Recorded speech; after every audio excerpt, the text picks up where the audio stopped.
प्यारे बच्चों, आज हम आपको विश्व इतिहास में जर्मनी में नाजीवाद के उदय के बारे में कुछ important examination oriented important topic याद करवाने की कोशिश करेंगे। तो आइए देखते हैं। साथ ही साथ हिटलर के बारे में भी बात करेंगे। तो नाजी दल, देखिए नाजी दल का नेतृत्व कौन कर रहा था? हिटलर कर रहा था। अब आप जानते हैं नाजीवाद बहुत मशहूर शब्द है, नाजीवाद। तो इसका नेतृत्व कौन किया? हिटलर ने किया था। ये नाजी पार्टी है।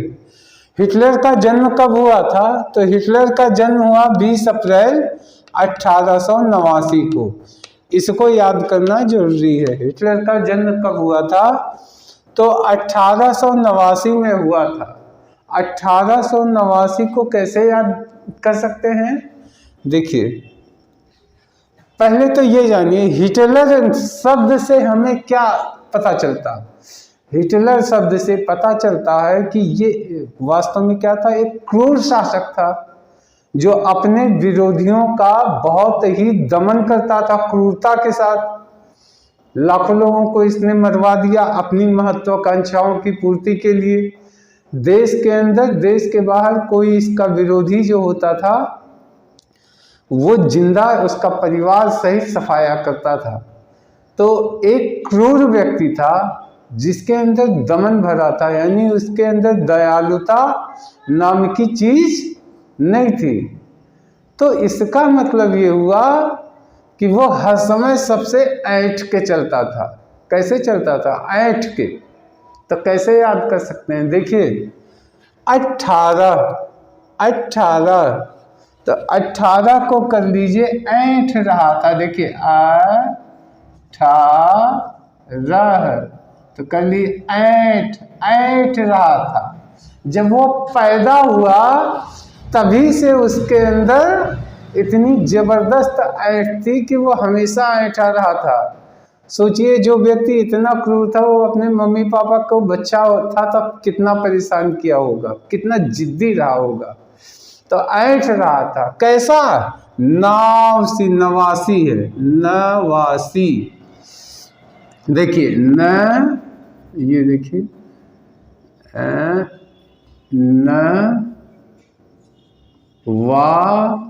सी, तो कहिए नाव सी।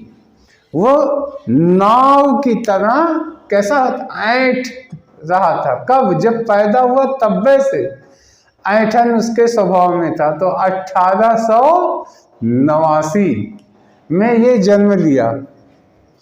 अब क्या हुआ? 1920 में इसने नाजी दल की स्थापना कर दिया। कब किया? 1920 में नाजी दल की स्थापना किया। इसी का एक नाम और था, देखिए नेशनल सोशलिस्ट पार्टी, यानी पूरे नेशन का सोशलिस्ट पार्टी, यानी सामाजिक पार्टी, सोशलिस्ट। और दूसरा नाम नाजी दल थी। तो इसने 1920 में स्थापना की। एक दूसरा काम इसने क्या किया था? जर्मन वर्कर्स पार्टी का भी संस्थापक था। जर्मन वर्कर्स यानी जो कर्मचारी थे जर्मनी के, जर्मन वर्कर्स पार्टी, जर्मनी के जो कर्मचारी थे उनके पार्टियों का ये क्या था? यूनियन बना करके उसका भी लीडर था। जर्मन वर्कर्स पार्टी है ना, यानी फैक्ट्रियों उद्योगों कंपनियों में जो एम्प्लॉइज काम करते थे उनकी पार्टी थी। तो इसका भी ये संस्थापक था। यानी दो चीज का, एक नाजी दल का संस्थापक, दूसरा नेशनल सोशलिस्ट पार्टी का संस्थापक। और ये जर्मन वर्कर्स पार्टी का संस्थापक। अब देखिए 1933 में जर्मनी का प्रधानमंत्री बन गया। ध्यान दीजिएगा, 1933 में जर्मनी को प्रधानमंत्री बन गया।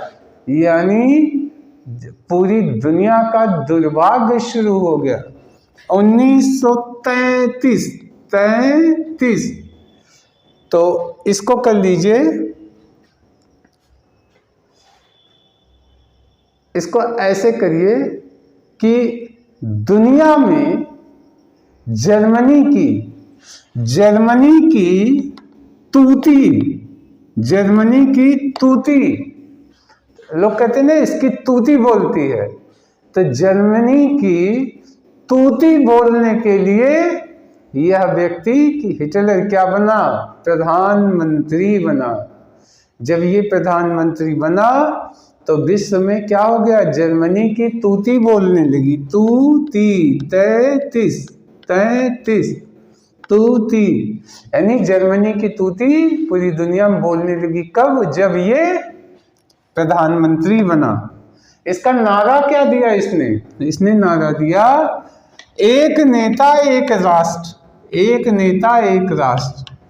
तो इसका सिद्धांत यही था कि राष्ट्र सिर्फ एक ही हो दुनिया में और कोई राष्ट्र हो ही ना, जबकि यानी पूरे विश्व को मिला के सबका ऊपर यही शासन करे और यही व्यक्ति रहे और यही अकेला नेता रहे। तो एक नेता एक राष्ट्र का सिद्धांत इसने दिया था, नारा एक नेता एक राष्ट्र, यानी नेता मैं रहूं हिटलर और पूरा विश्व जर्मनी की तरह एक अकेला एक राष्ट्र हो जाए।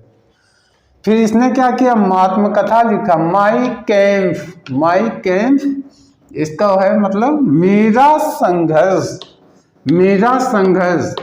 तो इसको बहुत आसानी से याद कर लीजिएगा। सोचिए हिटलर जो है एक किताब लिखा, उसमें क्या लिखा, माई कैंप है ना, तो इसको कहिए काम, मेरा यानी मेरा काम यानी मेरा कारनामा।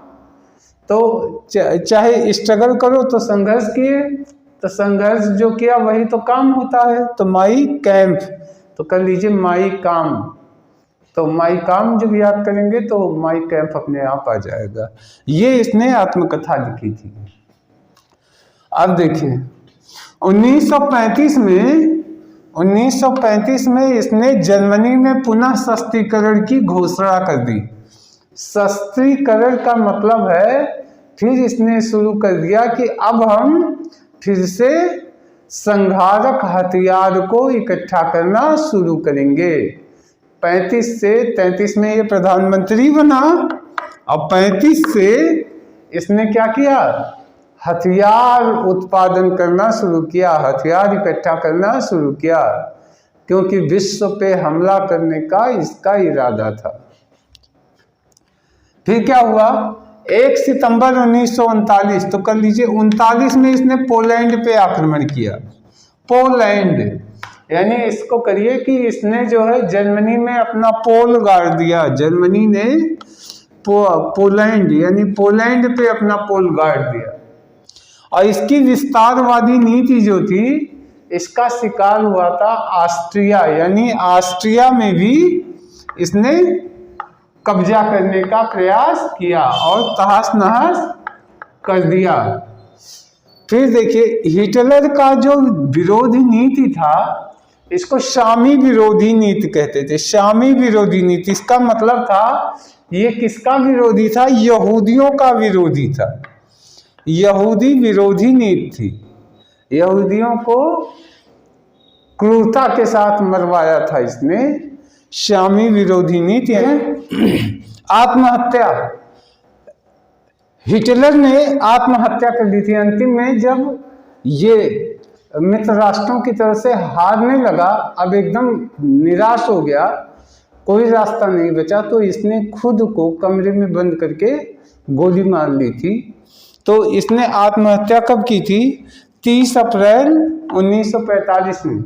अब एक खूबी देखिए, अप्रैल में ही ये पैदा हुआ, अप्रैल में ही ये आत्महत्या किया। कब किया, 1945 में। तो इसको कैसे कह सकते हैं, देखिए ये लिखा है 19 तो ये है 45, देखिए 45, तो इसको कर दीजिए पाताल कर दीजिए। इसने ऐसा आत्महत्या की और 19 फीट पाताल में दफना दिया गया। तो प्यारे बच्चों, आशा है सबका सब आपको याद हो गया होगा और ये इम्पॉर्टेंट टॉपिक है। एक बार हम जल्दी जल्दी इसको रिवाइज कर रहे हैं। देखिए क्या हुआ, नाजी दल का नेतृत्व किसने किया? हिटलर ने किया। हिटलर का जन्म कब हुआ था? 20 अप्रैल 1889 को हो था। 18 मतलब ऐंठ रहा, 89 मतलब 9 सा, यानी जब वो पैदा हुआ तभी से ऐंठ के चलता था। तो ये हो गया हिटलर का जन्म 1889 में। इसने किसकी स्थापना की? नेशनल सोशलिस्ट पार्टी या नाजी दल की स्थापना की। और ये जर्मन वर्कर्स पार्टी, यानी फैक्ट्री उद्योगों में जो कर्मचारी थे उनकी पार्टी का भी ये संस्थापक था। जर्मन वर्कर्स पार्टी का संस्थापक भी यही था, तो इसका भी संस्थापक था। 1900 कब बना? 33 में जर्मनी का प्रधानमंत्री बना। तो क्या हुआ? 33 माने तूती, जर्मनी की तूती बोलवाने के लिए जर्मनी की तूती बोलने लगी विश्व में जब ये प्रधानमंत्री बना। इसने क्या नारा दिया? एक देश एक नेता, मतलब अकेला वही नेता रहे और जर्मनी अकेला, पूरा विश्व, पूरा जर्मनी ही हो जाए। आत्मकथा इसने क्या लिखा? माई कैंप। कैंप का अर्थ होता है संघर्ष, मेरा संघर्ष, तो कर लीजिए माई काम फर्स्ट क्लास, मेरा काम। इसके अलावा 35 में क्या किया? पुनः शस्त्रीकरण की घोषणा के लिए हथियार, गोला बारूद इकट्ठा करना शुरू किया और 1939 में पोलैंड पे आक्रमण किया और ऑस्ट्रिया को भी इसने तबाह किया। इसके बाद जो है इसकी हिटलर ये शामी विरोधी नीति, यानी यहूदियों का बहुत घोर विरोधी था। तो शामी विरोधी नीति मतलब यहूदी विरोधी नीति। और इसने सुसाइड कब किया? 30 अप्रैल 1945 को, यानी 19 फीट पाताल में गाड़ दिया गया। तो ये पूरा का पूरा हो गया जर्मनी में नाजीवाद का उदय। तो प्यारे बच्चों, इस वीडियो में इतना ही। अब हम नेक्स्ट वीडियो में और कुछ लेके आएंगे। तब तक के लिए धन्यवाद, नमस्कार।